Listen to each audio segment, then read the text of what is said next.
uqala khona ulwinzi ufake igama lakho. Qala verse eqaleni. No, qala nje qala verse number 1. Eqaleni wayekhona uLizwi. Fake igama lakho ma. Yes. Funda ma. Ekuqaleni wayekhona uNomvula. Kusho ukuthi uNomvula wayekhona eqaleni. Wazama ukuthi uNomvula. uNomvula wazala esindisini cha. Kodwa wayekhona eqaleni. I'm teaching you guys something. Ngiyafundisa abazali. Abafundisi banishumayezile kakhulu. Mina ngiyafundisa abazali. Shuthi uNomvula wayenzani? Wayekhona wazalwa uNomvula. Qhubeka sisiNomvula. uNomvula wayeNkulunkulu. uNomvula wabona ukuthi wathola ukwambuleka kuba ukabili ukuthi ukhona umuntu othuka uNkulunkulu. uNomvula wamamkela uNkulunkulu njengenkosi nomsindisi wakhe. uNomvula kwafika abantu besemvuselelweni bezofaka amadolo bamdoba uNomvula. Wahamba noNkulunkulu uNomvula. Kubeka manje. uNomvula wayenguNkulunkulu. uNomvula wabona ukuthi bazalwane. It's not enough ukuhamba noNkulunkulu. Hallelujah. Yes. Hallelujah. The deepest level ukuthi uNkulunkulu uqobo. Yes. And awukwazi kube ungahamba naye kodwa unentando yakho. Kodwa ukuze kube uNkulunkulu kumele unikele ngentando yakho. Inkinga yethu ukuthi intando yethu iyaphi. Uma ufunda iGalatia chapter 2 verse number 20. Uthi uPaul I am crucified with Christ. Uthi ngibetheliwe, ngihlatsheliwe kanye naye uKristu. Athi nevertheless, athi ngiyaphila nje la emzimbeni kodwa mina ngifile. Inkinga yabazalwane siyaphila. Yingakho sababibadla lapho uthi mina thina umuntu uthana ngakwenza lokho.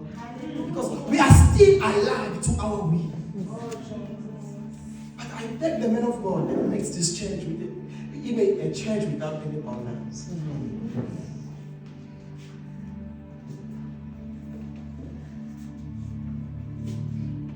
Sibanga intando yethu isaphila.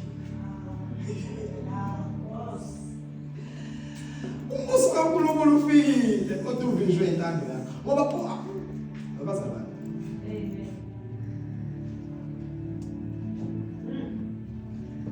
Sibanga. Ezenze zabantu ezikubambela sibengaphenga ukuthokoza emsebenzini. Ukusindiswa is not about ungahlabeli, is not about ungakhothama. Kodwa nje insindiswa uJesu ephila kuyo. Ngizosho into ke manje okwamele ngiyichaze abantu eqala.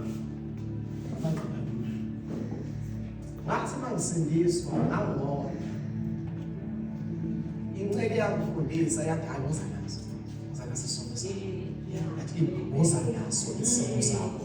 Ngathi no baba ngiyacela ukuthi ngiyeke lokuqala bese ngilabathi hayoza nazo. Ngathi kanjani? Wathi hayi ngoba lokhu ubheke kuyo zosuka lezinto. Wathi it is one thing ukuthi uphume esonweni nokuthi isono siphume kuwe. Ngoba wena mawuphuma esonweni intando yakho isasifuna isono. Kodwa uma ngabe kuyisono esiphume kuwe kusho ukuthi noma kuthiwa ngiyazama ngiyasondela kuso siyabaleka. Sekubalekela isono. Nginokuthi sengimunye noNkulunkulu nginikela ngentando yakho. Sinabafundisi abasibheki isiketi. Akusho ukuthi abasindisiwe basindisiwe. Inkinga basaphila entandweni yabo. Engenye inkinga ukuthi basuke basiyeke isono. Singabayeki bona. uNkulunkulu lethi eBhayibhelini mawufunda uJona, lithi uNkulunkulu akakhulumanga noJona ethandaza, kodwa wakhuluma nenkazi. Wakhuluma nenkazi. Mawukuthi uNkulunkulu akakhulumi lesono, woza naso. Woza naso. No, woza naso. Woza naso. Wabona ukuqhubeka kuza nje la. Lokubhekile kuye. Lokubhekile kuye. Lethi iBhayibheli babheka kuye. Ubuso babo bakhanya. Abazange besajama.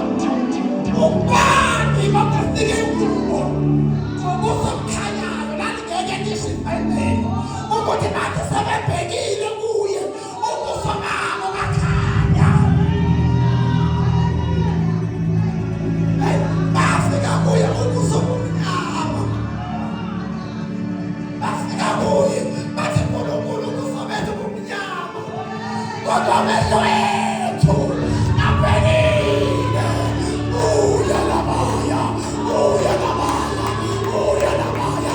Amehlo ethu abhekile kuye, abhekile kuye Baba, abhekile kuye, abhekile kuye.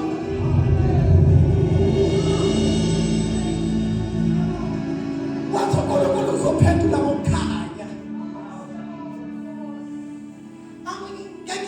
Ngiyacabanga nje lento mangifunda leli verse ukuthi lithini iBhayibheli malithi babheka kuye. Bazalwane ngiyabheka kwamkalile. Kodwa bhekana kuye. Umnkosi incela uNkulunkulu bekakhona kodwa kanamama ukhanyisa umso wenu. Kodwa ukhona uJesu. Ukhona uJesu. Uma ufuna uGenesis chapter number 1 verse number 1 lithi iBhayibheli eqaleni uNkulunkulu wadala izulu kanye nomhlaba. Uma ufunda uverse number 2 bese lithi umhlaba wawuyintwa elimnyama. Verse number 3 uNkulunkulu wathi makube khona ukukhanya kwaba khona ukukhanya. Umbuzo wami lithi alisho ukuthi uMoses noma uDavid noma uPeter owadala izulu nomhlaba kodwa lithi uNkulunkulu kuverse number 1. Kodwa my brother kuverse number 2 umhlaba usuyintwa elimnyama. Kunenkinga eyenzakalile eyenza ukuthi umhlaba ube mnyama ube yintwa kodwa umhlaba waveka kuye. Between verse number 1 and verse number 2 there are billions of years. In fact, even the fall of Satan, who walked between verse number 1 and verse number 2, ngoba uye wehle emhlabeni kwabamnyama. uNkulunkulu sidale singena inkinga. Verse number 1. Wafika verse number 2. Sesinenkinga. Kodwa kubheke kuye. Lithi iBhayibheli uNkulunkulu angazi umhlaba wabheka kuye isikhathi esingakanani. Okanye ngikhulumile lento zokuthi umoya ongcwele wawuvunguza. The Holy Spirit was moving upon the formless earth. Umoya ongcwele wawuvunguza emhlabeni omnyama.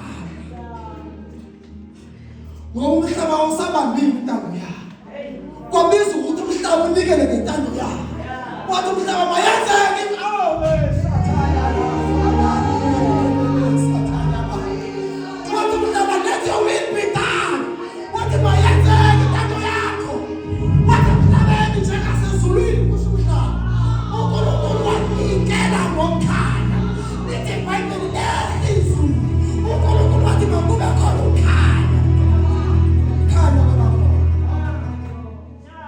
angeke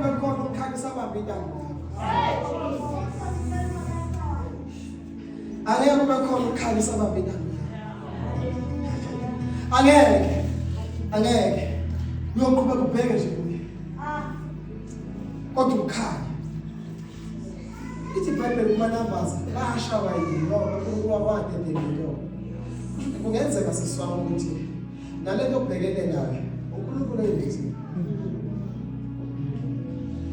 bashawa yini nokho uNkulunkulu akhulume noMoses azinikele ithusi. Balo bebhekile kuye. Zabashayeli kodwa isababulala. Ngoba bheke kuye. Balo bebhekile kuye. Balo bebhekile. Let's focus on God. Asibhekeni